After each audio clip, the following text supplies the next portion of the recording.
ಮಿನಿವಾರ್ನಲ್ಲಿ ಶಿವಮೊಗ್ಗದ ದೋಸ್ತಿ ಅಭ್ಯರ್ಥಿ ಯಾರಾಗ್ತಾರೆ ಅನ್ನೋ ಕುತೂಹಲಕ್ಕೆ ಈಗ ಸ್ಪಷ್ಟವಾದಂತ ಉತ್ತರ ಸಿಗುವ ಸಮಯ ಬರ್ತಾ ಇದೆ. ಶಿವಮೊಗ್ಗ ಲೋಕಸಭೆಯಿಂದ ಜೆಡಿಎಸ್ ಅಭ್ಯರ್ಥಿ ಕೊನೆಗೂ ಕಣಕ್ಕಿಳಿಯುವುದು ಬಹುತೇಕ ಖಚಿತ ಆಗುತ್ತೆ. ಜೆಡಿಎಸ್ ನಿಂದ ಮಧು ಬಂಗಾರಪ್ಪ ಅಖಾಡಕ್ಕಿಳಿಯೋದು ಪಕ್ಕ ಆಗಿದೆ. ಬೆಂಗಳೂರಿಗೆ ಬರುವಂತೆ ಮಧುಗೆ ದೇವೇಗೌಡರಿಂದ ಬುಲಾವ್ ಬಂದಿದೆ. ವಿದೇಶಿ ಪ್ರವಾಸದಲ್ಲಿ ಇರತಕ್ಕಂಥ ಜೆಡಿಎಸ್ ಯುವ ಘಟಕದ ಅಧ್ಯಕ್ಷ ಮಾಜಿ ಶಾಸಕ ಮಧು ಬಂಗಾರಪ್ಪ ವಾಪಸ್ ಬರಬೇಕನ್ನುವಂತ ಸುತ್ತಲೂ ಇದೆ ಇನ್ನೂ ಸೂಚನೆ ಕೊಟ್ಟಿದ್ದಾರೆ. ಜೊತೆಗೆ ವರಿಷ್ಠರ ಸೂಚನೆ ಮೇರೆಗೆ ವಿದೇಶಿ ಪ್ರವಾಸಕ್ಕೆ ಬ್ರೇಕ್ ಹಾಕಿ ಮಧು ಬಂಗಾರಪ್ಪ ಬೆಂಗಳೂರಿಗೆ ಬರ್ತಾ ಇದ್ದಾರೆ. ನಾಳೆ ರಾತ್ರಿ ಮಧು ಬಂಗಾರಪ್ಪ ಬೆಂಗಳೂರಿಗೆ ಬರ್ತಾರೆ. ಬಂದ ನಂತರ ಜೆಡಿಎಸ್ ವರಿಷ್ಠ ದೇವೇಗೌಡ ಸಿಎಂ ಕುಮಾರಸ್ವಾಮಿ ಜೊತೆ ಚರ್ಚೆ ಮಾಡ್ತಾರೆ. BY ರಾಘವೇಂದ್ರ ವರ್ಸಸ್ ಮಧು ಬಂಗಾರಪ್ಪ ಹೋರಾಟ ಅನ್ನೋದು ಫಿಕ್ಸ್ ಆಗುತ್ತೆ. ಅಕ್ಟೋಬರ್ 10 ನಾಮಪತ್ರ ಸಲ್ಲಿಕೆಗೆ ಕೊನೆ ದಿನ ಆಗಿರೋದ್ರಿಂದ ನಾಳೆ ಅಥವಾ ನಾಡಿದ್ರೊಳಗೆ ಫೈನಲ್ ಆಗಲೇಬೇಕು. ಇವತ್ತು 13 ತಾರೀಕು. ಹಾಗಾಗಿ ದೇವೇಗೌಡರು ಸೂಚನೆ ಕೊಟ್ಟಿದ್ದಾರೆ. ಎಲ್ಲೇ ಇದ್ರು ಕೂಡ ಕೂಡಲೇ ಬರಬೇಕು. ಅಂದ್ರೆ ಕಾಂಗ್ರೆಸ್ ಈಗಾಗಲೇ ಈ ಕ್ಷೇತ್ರವನ್ನ ಜೆಡಿಎಸ್ಗೆ ಬಿಟ್ಟುಕೊಡ್ಲಿಕ್ಕೆ ತೀರ್ಮಾನ ಕೈಗೊಂಡಿದೆ ಬಹುತೇಕ. ಹಾಗಾಗಿ ಈಗ ಜೆಡಿಎಸ್ ಶಿವಮೊಗ್ಗ ಕಣದಲ್ಲಿ ಇಳಿಯುತ್ತೆ. ಅದು ಮಧು ಬಂಗಾರಪ್ಪ ಜೆಡಿಎಸ್ ನ ಹುರಿಯಾಳ ಕಣಕ್ಕೆ ಇಳಿತಾರೆ. ದೋಸ್ತಿ ಅಭ್ಯರ್ಥಿಯಾಗಿ ಮಧು ಬಂಗಾರಪ್ಪ ವರ್ಸಸ್ ಈಗ BY ರಾಘವೇಂದ್ರ ಬಿಜೆಪಿ ಹುರಿಯಾಳು.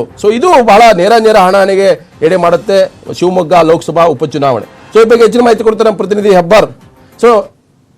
ಹೆಬ್ಬಾರ್, ಇವತ್ತು ಈಗ ದೇವೇಗೌಡರ ಪ್ರಕಾರ ಈಗಾಗಲೇ ಮಧು ಬಂಗಾರಪ್ಪ ನಿಲ್ಲಿಸುವಂತದ್ದು. ಆದ್ರೆ ಕಾಂಗ್ರೆಸ್ ಕೈ ಚೆಲ್ಲಿದ್ರಿಂದಾಗಿ ಕ್ಷೇತ್ರ ಈಗ ಜೆಡಿಎಸ್ ಸಿಗ್ತಾ ಇದೆ. ಆದ್ರೆ ಜೆಡಿಎಸ್ ಆರಂಭದಲ್ಲೂ ಕೂಡ ಇದನ್ನು ಕ್ಲೇಮ್ ಮಾಡಿರಲಿಲ್ಲ. ಮಧು ಬಂಗಾರಪ್ಪ ಈಗ ಮಾಜಿ ಶಾಸಕರಾಗಿರೋದ್ರಿಂದ ಮತ್ತೆ ಅಲ್ಲಿ ಜಾತಿ ಸಮೀಕರಣ ಮತ್ತೊಂದು ಕಡೆ ಎರಡು ಪಕ್ಷಗಳ ಒಬ್ಬ ಅಭ್ಯರ್ಥಿ ಆಗಿರೋದ್ರಿಂದ BY ರಾಘವೇಂದ್ರಗೆ ಒಳ್ಳೆ ಟಕ್ಕರ್ ಕೊಡ್ಲಿಕ್ಕೆ ಇದು ಅವಕಾಶ ಅನ್ನೋ ಕಾರಣಕ್ಕಾಗಿ ಈಗ ಜೆಡಿಎಸ್ಗೆ ಟಿಕೆಟ್ ಕೊಡ್ತಾ ಇದ್ದಾರೆ. ಮತ್ತೆ 2019 ಯುದ್ಧಕ್ಕೂ ಕೂಡ ಜೆಡಿಎಸ್ಗೆ ಸೀಟ್ ಇರುತ್ತೆ ಅನ್ನುವಂಥದ್ದು ಕೂಡ ಪ್ರಶ್ನೆ.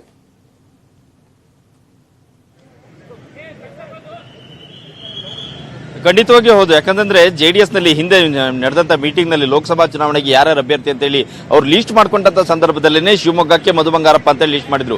ಉಪಚುನಾವಣೆ ಹೊರತಾಗಿ ಮುಖ್ಯ ಚುನಾವಣೆ ಬಂದಂತ ಸಂದರ್ಭದಲ್ಲಿ ಅವರು ಅಭ್ಯರ್ಥಿ ಆಗಬೇಕು ಅಂತ ಹೇಳಿ. ಆದ್ರೆ ಅಕಸ್ಮಾತ್ ಆಗಿ ಉಪಚುನಾವಣೆ ಬಂದಂತ ಸಂದರ್ಭದಲ್ಲಿ ಅಭ್ಯರ್ಥಿ ಯಾರು ಅಂತ ಹೇಳಿ ಕಾಂಗ್ರೆಸ್ ಹಾಗೂ ಜೆಡಿಎಸ್ ನಡುವಿನ ಮೈತ್ರಿಯಲ್ಲಿ ಯಾರು ಅಂತ ಹೇಳಿ ಪ್ರಶ್ನೆ ಬಂದಾಗ ಸಾಕಷ್ಟು ಸಂದರ್ಭದಲ್ಲಿ ಕಾಂಗ್ರೆಸ್ ನಿಂದ ನಿಲ್ತಾರೆ ಅಂತ ಹೇಳಾಗಿತ್ತು. ಆದ್ರೆ ಕೊನೆಯಲ್ಲಿ ಅಲ್ಲಿ ಯಾರು ಸ್ಪರ್ಧೆ ಮಾಡ್ಲಿಕ್ಕೆ ಮುಂದೆ ಬರದೇ ಇರುವಂತಹ ಹಿನ್ನೆಲೆಯಲ್ಲಿ ಎಲ್ಲರೂ ಕೂಡ ಮಧು ಬಂಗಾರಪ್ಪ ಅವರ ಹೆಸರನ್ನೇ ಸೂಚನೆ ಮಾಡಿರುವಂತಹ ಕಾರಣಕ್ಕಾಗಿ ಮಧು ಅವರನ್ನ ಅಭ್ಯರ್ಥಿ ಮಾಡಬೇಕು ಅಂತ ಹೇಳಿ ಜೆಡಿಎಸ್ ಕೂಡ ತೀರ್ಮಾನ ತೆಗೆದುಕೊಂಡಿತು. ಆದ್ರೆ ಮಧು ಬಂಗಾರಪ್ಪನವರು ನಿಗದಿತ ಪ್ಲಾನ್ ಈಗ ಒಂದು 2 ತಿಂಗಳ ಹಿಂದೆನೇ ಅವರು ಪ್ಯಾರಿಸ್ ಟೂರ್ ಪ್ಲಾನ್ ಮಾಡ್ಕೊಂಡಿದ್ರು. 18ನೇ ತಾರೀಕು ಅವರು ಪ್ಯಾರಿಸ್ ನಿಂದ ವಾಪಸ್ ಬರಬೇಕಾಗಿತ್ತು. ಆದ್ರೆ ದೇವೇಗೌಡರು, ಕುಮಾರಸ್ವಾಮಿ ಹಾಗೂ DK ಶಿವಕುಮಾರ್ ಮೂವರು ಸಹ